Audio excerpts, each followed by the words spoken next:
A gente muda de assunto agora e fala das invasões do MST na Bahia. Nesta segunda-feira, a Justiça determinou que o MST saia da fazenda da Suzano em Caravelas, no sul da Bahia. O grupo invadiu propriedades privadas no estado na última semana.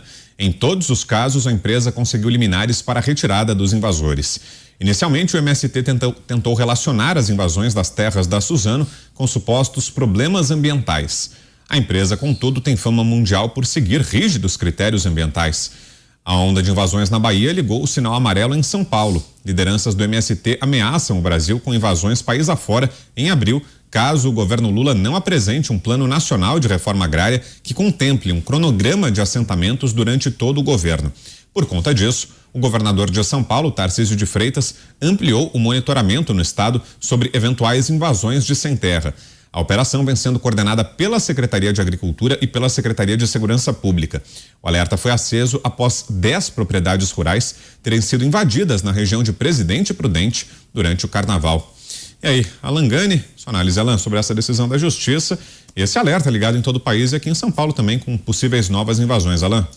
É claro, né? Quando o PT voltasse ao poder, o MST teria a chancela ideológica para voltar com as invasões, né? Durante o governo, tanto o governo Dilma quanto o governo Lula foram recordes de invasão, não seria diferente. É muita coincidência que durante o governo Temer e durante o governo Bolsonaro, essas invasões praticamente desapareceram. E aí, é claro, eles sabem que ele tem todo o apoio, né? Eles têm todo o apoio do partido, do governo. O MST é ligado ao PT. E o que é mais triste aí é sempre esse argumento, né? De fazendas improdutivas. Com a Suzano não ia colar muito. Como é que você vai dizer que a Suzano, uma empresa que é reconhecida internacionalmente, uma gigante do setor, que gera milhares de empregos para o Brasil, que gera muita renda para o governo, você falar que é algo improdutivo, né? Que é uma fazenda improdutiva, simplesmente não dá. A Suzano, ela gera muitos empregos para o país. E o que o MST gera? Gera a destruição. E aí tentaram emplacar de que desrespeitam o meio ambiente. Só que a Suzano é reconhecida também internacionalmente por uma política ambiental bastante dura, bastante forte. Então, nada fecha nessa história. A única coisa que fecha é que o MST faz disso um grande negócio com a desculpa ideológica da famigerada reforma agrária, que não faz o menor sentido dentro do agronegócio brasileiro. Esse papo é da década de 50, o Brasil tem terras produtivas, acabou isso daí. As relações econômicas no campo são relações produtivas. O agronegócio representa 27% do PIB brasileiro, é a locomotiva desse país. E o MST quer destruir essa locomotiva. Então, tem que ser proibido completamente essas invasões, porque fere o direito de propriedade, quer dizer, um direito divino até, né? O direito de propriedade. E é claro, né, a gente percebe também, não só em relação ao MST, a gente percebe a criminalidade nas grandes cidades, não sei se os colegas têm essa sensação que eu tenho, que após as eleições parece, né, que ela aumentou bastante, que virou ao Deus dará. Por quê? Porque, no fundo, o bandido, ele sabe que com este governo existe aí uma conivência maior, uma tolerância maior com esse discurso de vitimização e tal. Não é à toa, né, que muitos ali apoiaram a candidatura do Lula. Quando ele ganhou, você tem imagens do tráfico apontando arma, né, dando tiro para cima, comemorando a vitória. E assim, a violência no campo e a violência na cidade está alarmante. A gente tem uma sensação de insegurança muito grande hoje no país. E isso é claro, porque lá em cima, né, tudo isso tem a chancela ideológica do PT. Mota. É isso, o Alan falou tudo. Uma das ideias mais repetidas no Brasil, todos nós já devemos ter ouvido inúmeras vezes, né, é que a propriedade precisa ter função social. Então, deixa eu interpretar para vocês o que isso quer dizer.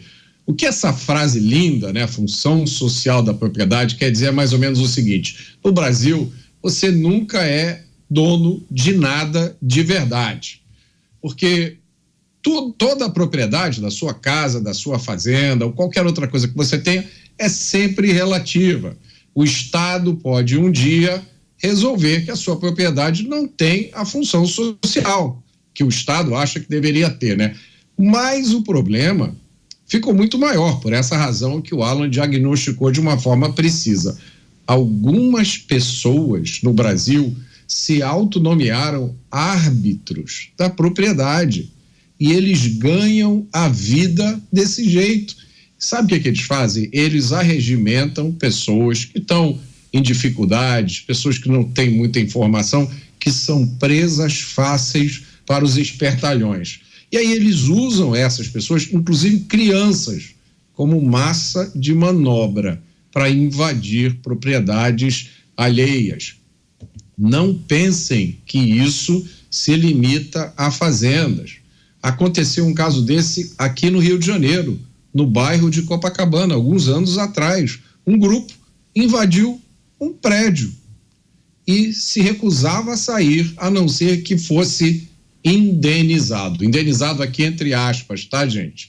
Aconteceu aí em São Paulo, onde vocês estão, com uma pessoa que eu conheço. A casa de propriedade da família dela, que fica na região nobre de São Paulo, foi invadida por pessoas que no dia seguinte passaram a exigir um pagamento para poder sair dali e mostrando para ela, olha, de acordo com a lei, no mínimo você vai ficar um tempão tendo que aguentar a gente aqui. Há quem olhe para essas coisas e enxergue as sementes de uma ação revolucionária, né? Tem gente que olha para isso e acha que é um crime comum, né? Um golpe, uma extorsão. Agora, o que ninguém pode deixar de enxergar, pessoal, e a gente repete isso todo dia aqui, é que um país que não respeita os direitos fundamentais, o direito à propriedade é um direito fundamental. Um país que não respeita um direito como esse tem chance praticamente zero de chegar algum dia em algum lugar civilizado.